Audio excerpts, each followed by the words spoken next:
Hello friends, welcome to OD study point. स्वागत है आप सभी का आपके अपने YouTube channel OD study point में। तो प्यारे दोस्तों, आज की क्लास में हम आप लोगों को घन घना बेलन के ऐसे टॉप 10 क्वेश्चन करवाएंगे जो कि आपके पॉलिटेक्निक एंट्रेंस एग्जाम में आने की 100% संभावना है। ऐसे मैं 10 क्वेश्चन उठाया हूँ जो कि प्रीवियस ईयर पेपर में पूछे गए हैं या एक्सपेक्टेड क्वेश्चन है। ऐसे क्वेश्चन मैं आपको करवाऊंगा जो कि आपके पॉलिटेक्निक एंट्रेंस एग्जाम में आने की पूरी संभावना है। तो वीडियो में शुरू से लास्ट तक जरूर बने रहना है। तो स्टार्ट करते हैं आज की क्लास। देखते हैं आज का पहला क्वेश्चन आपका है, एक घन का आयतन 27 सेंटीमीटर क्यूब है, इसका संपूर्ण पृष्ठ होगा। Option A 27 semi square, option B 54 centimetre square, option C 81 centimetre square और ऑप्शन डी आपका है 9 सेंटीमीटर स्क्वायर। आपको घन का आयतन दे रखा है, यानी घन का आयतन क्या होता है, ए क्यू बराबर आपको दे रखा है 27। आपको घन का संपूर्ण पृष्ठ निकालना है। तो घन का संपूर्ण पृष्ठ बराबर क्या होता है, घन का जो संपूर्ण पृष्ठ होता है वो आपका होता है 6a स्क्वायर। यानी यदि हमको a की वैल्यू पता चल जाए तो हम संपूर्ण पृष्ठ निकाल सकते हैं। तो a क्यू बराबर 27, तो a बराबर आपको कितना मिल जाएगा 3। अब a की वैल्यू आपको 3 मिल गया तो संपूर्ण पृष्ठ निकाल लीजिए।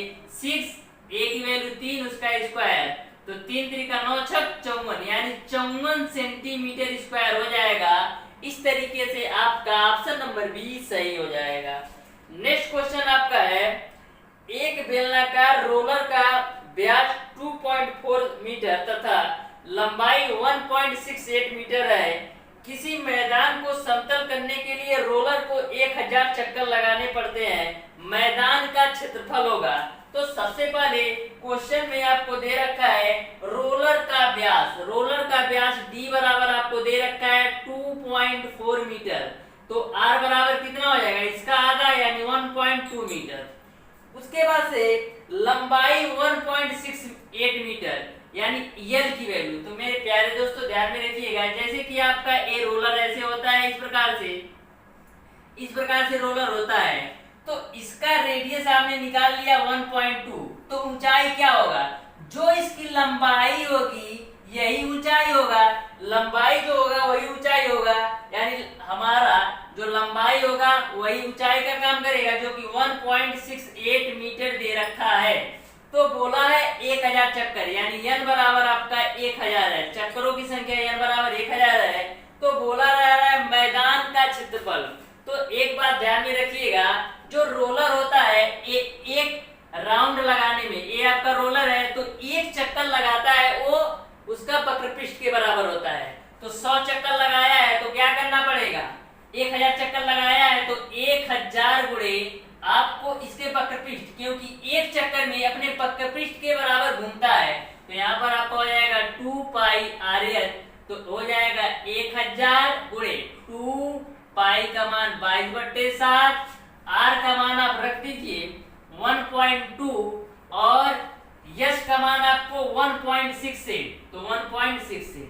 अब एक चीज देखिएगा, कैलकुलेशन को आसान बनाने के लिए आपको करना क्या होता है, यहाँ पर आपका 3 जीरो है और यहाँ पर 1 2 3 अंक पे दशमलव है, यानी 1000 से पूरे मल्टीप्लाई कर दे तो दशमलव हट जाएगा। तो आपका हो जाएगा 2 गुणे 22/7 गुणे 12 गुणे 168। अब कैंसिल कर दीजिए तो 7 दूना 14, फिर 7 चौक 28। तो आपको मिल जाएगा 22 दूना 44 गुणे 12 गुणे 24।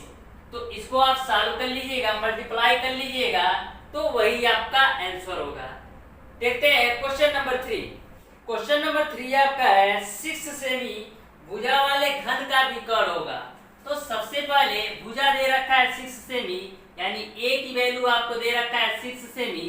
तो घन का विकर्ण क्या होता है, घन का जो विकर्ण होता है वो आपका होता है a कर्णिम 3। तो a की वैल्यू 6 है और कर्णिम 3, यानी जो घन का विकर्ण होगा वो आपका होगा 6 कर्णिम 3। इस तरीके से आपका ऑप्शन नंबर बी सही हो जाएगा। क्वेश्चन नंबर 4, दो बेलनों में प्रथम के आधार की त्रिज्या दूसरे के आधार की त्रिज्या की आधी है, किंतु पहले की ऊंचाई दूसरे की दोगुनी है। उनके आयतनों का अनुपात होगा। तो सबसे पहले दो बेलन है, एक आपका मान लीजिए ए बेलन है और दूसरा बेलन बी है। इसकी त्रिज्या r1 है, इसकी त्रिज्या r2 है, इसकी ऊंचाई h1 है और इसकी ऊंचाई h2 है। अब देखते हैं क्या क्वेश्चन में बोला गया है। बोला गया है कि प्रथम के आधार की त्रिज्या दूसरे के आधार की त्रिज्या की आधी है। मान लीजिए इसके आधार की त्रिज्या r है तो इसके आधार की त्रिज्या r/2 होगा, क्योंकि जो प्रथम के आधार की त्रिज्या है दूसरे की आधी है। फिर आपका किंतु पहले की ऊंचाई दूसरे की दोगुनी है। जो पहले की ऊंचाई है वह दूसरे की दोगुनी है, यानी इसका यदि h होगा तो इसका आपको 2h होगा। तो आयतनों का अनुपात पूछा जा रहा है, तो पहले का आयतन क्या होगा, पाई r1 स्क्वायर h1, दूसरे का आयतन होगा पाई r2 स्क्वायर h2। ओके, ए पाई से ए पाई कैंसिल। अब मान रख दीजिए, r1 का मान r/2 है, r/2 का स्क्वायर करेंगे तो r स्क्वायर बाई 4 होगा, गुणे h1 का मान आपका 2h है बटे, अब इसका r2 का मान r है तो r स्क्वायर हो जाएगा और h का मान h ही है। तो यहाँ से r स्क्वायर कैंसिल, ए 2 से काटेंगे तो 2 दूना 4, ए s से s कैंसिल, तो 2 ऊपर जाएगा तो आपका हो जाएगा ए, आपका यहाँ से ऐसे फाइनली मिल जाएगा 1/2 और बट्टे का 1, तो फाइनली आपका 1 संबंधित 2 के अनुपात में मिल जाएगा। इस तरीके से आपका ऑप्शन नंबर डी सही हो जाएगा। नेक्स्ट क्वेश्चन आपका है, एक घन का विकर्ण 6 कड़ी में 3 है तो घन का संपूर्ण पृष्ठ होगा। घन का जो विकर्ण दे रखा है वो आपका 6 कड़ी में 3। अभी मैंने आपको बताया जो घन का विकर्ण होता है एक कड़ी में 3 होता है, तो एक कड़ी में 3 का मान आपको दे रखा है 6 कड़ी में 3, एक कड़ी 3 से कड़ी 3 कैंसिल, ए का मान आपको मिल गया 6। घन का संपूर्ण पृष्ठ जो होता है वो होता है 6a स्क्वायर, तो 6 a की वैल्यू 6 उसका स्क्वायर, यानी आपका हो जाएगा 6 गुणे 6 गुणे 6। इसको सॉल्व करेंगे तो 216 मिलेगा सेंटीमीटर स्क्वायर। इस तरीके से आपका ऑप्शन नंबर ए सही हो जाएगा। नेक्स्ट क्वेश्चन आपका है, 10 मीटर लंबे 6 मीटर चौड़े तथा 4 मीटर ऊंचे कमरे में रखी जा सकने वाली छड़ की अधिकतम लंबाई होगी।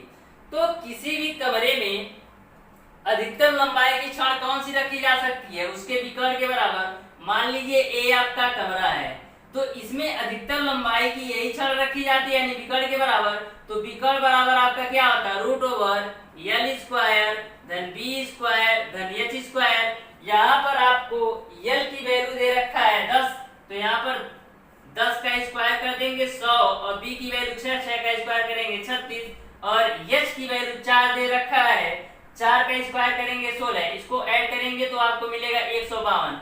√152 का आप वर्गमूल निकालेंगे तो आपको 12 पॉइंट समथिंग मिलेगा। इस तरीके से आपका ऑप्शन नंबर ए सही हो जाएगा। नेक्स्ट क्वेश्चन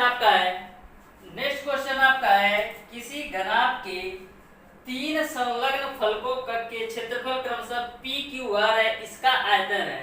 तो सबसे पहले आपको समझना है कि संलग्न फलक किसको कहते हैं। जैसे ए आपका मान लीजिए घनाभ है तो संलग्न फलक का सेंस ये है कि l into B, b into h, h into l, यानी दो फलकों को आपको एक साथ लेना है। जैसे l b फिर b h, यानी दो फलकों को आपको एक साथ लेना पड़ता है, वही संलग्न फलक होता है। तो आपको l b का मान p दिया है, b h का मान q दिया है, l b b h h l का मान आपको दे दिया r, यानी इन तीनों का मल्टीप्लाई करेंगे तो l square b square h square बराबर आपको p q r दे रखा है। आपको आयतन निकालना है, आयतन आपका होता है LBH, तो LBH बराबर क्या हो जाएगा, √PQR। इस तरीके से आपका ऑप्शन नंबर ए सही हो जाएगा। नेक्स्ट क्वेश्चन आपका है, एक बेलनाकार स्तंभ का वक्रपृष्ठ 264 मीटर स्क्वायर है और इसका आयतन 924 मीटर क्यूब है। इसके व्यास का उसकी ऊंचाई से अनुपात कितना होगा। व्यास का ऊंचाई से अनुपात पूछा जा रहा है। यहाँ पर आपको वक्रपृष्ठ दे रखा है 264 मीटर स्क्वायर। वक्रपृष्ठ क्या होता है बेलन का, 2 पाई आर एच की वैल्यू दे रखा है 264 और आयतन पाई आर स्क्वायर एच की वैल्यू दे रखा है 924। आपसे व्यास और ऊंचाई में अनुपात पूछा जा रहा है, तो बेलन व्यास होता है 2r या d के बराबर और ऊंचाई h होता है, दोनों में अनुपात पूछा जा रहा है। तो सबसे पहले हम रेशियो निकाल लेते हैं। तो 2 पाई RH या आयतन को ऊपर कर लेते हैं, तो आपका हो जाएगा pi R square H divided by 2 pi RH। यहाँ पर आयतन की वैल्यू 924 है और इसकी वैल्यू है 264। यहाँ से आपका पाई से पाई कैंसिल, आर से एक आर कैंसिल, एच से एच कैंसिल, तो आपको मिलेगा 1/2। यहाँ पर r डिवाइडेड बाई 2 बराबर मिल जाएगा 924 डिवाइडेड बाई 264। 2 से कैंसिल करिए, तो 2 से कैंसिल करेंगे तो आपको मिलेगा 2 1 कम 2, 2 3 6, फिर 2 दूना 4, 132। अब 132, फिर इसको 4 से कैंसिल करते हैं तो 4 दूना 8, 4 3 12 है, फिर 4 1 4, फिर 4 से 4 3 12 है, फिर 1 2 4 3 12 है, तो इससे कैंसिल करेंगे तो 7 बार में जाएगा, यानी r की वैल्यू आपको मिल गया 7। अब r का मान चाहे इसमें रख दीजिए तो h का मान निकल जाएगा। इसमें रखते हैं तो 2 पाई का मान 22/7, r का मान 7 इंटू h बराबर आपका है 264। a7 से a7 कैंसिल, 2 से कैंसिल करेंगे तो 2 1 कम 2, 2 3 6, फिर 2 दूना 4, 22 से तो हो जाएगा 2 6 12, यानी h की वैल्यू आपको मिल गया 6 और r की वैल्यू आपको मिल गया 7। लेकिन आपको व्यास और ऊंचाई में देखना है, तो यदि त्रिज्या 7 है तो व्यास कितना होगा 14 और ऊंचाई 6, तो 14 कामा 6 इसको आप 60 कर लीजिए तो आपका हो जाएगा 7/3। इस तरीके से आपका 7:3, इस तरीके से आपका ऑप्शन नंबर ए सही हो जाएगा। नेक्स्ट क्वेश्चन आपका है, एक आयताकार कागज का टुकड़ा 44 सेमी गुणे 10 सेमी का है। इस कागज को मोड़कर ऐसा बेलन बनाया जाता है जिसकी ऊंचाई 10 सेमी है, तो बेलन का आयतन होगा। मान लीजिए ये आपका पेज है, तो इस पेज की लंबाई जो दे रखा है वो 44 है और जो ऊंचाई है वो आपका 10 है। बोला जा रहा है कि इसको इस तरीके से मोड़ा जाता है कि ऊंचाई 10 है, तो जब आप इस तरीके से मोड़ेंगे तभी आपका ऊंचाई 10 होगा। इस तरीके से बेलन बनाया जाता है, तो इसकी जो ऊंचाई है h बराबर 10 हो गया। अब जो ए आपका ए पूरा है, ये तो लंबाई ही है, लंबाई को ही फोल्ड किया गया है, यानी जो 2a वक्रपृष्ठ के रूप में आ गया, तो इसका जो 2 पाई r की वैल्यू है वो आपका है 44, तो 2 से कैंसिल करेंगे तो 22 हो जाएगा। तो यहाँ से पाई का मान 22/7 इंटू r बराबर 22, 22 से 22 कैंसिल, r बराबर 7, यानी आपने निकाल लिया h की वैल्यू 10 और r की वैल्यू 7। अब आयतन निकालना है तो निकाल लेते हैं। तो पाई का मान 22/7, r का मान 7 गुणे 7 इंटू h की वैल्यू 10, पाई r स्क्वायर h, 7 से 7 कैंसिल, 22 गुणे 7 154 हो जाएगा, गुणे का 10 यानी 1540 हो जाएगा। इस तरीके से आपका 1540 आंसर हो जाएगा।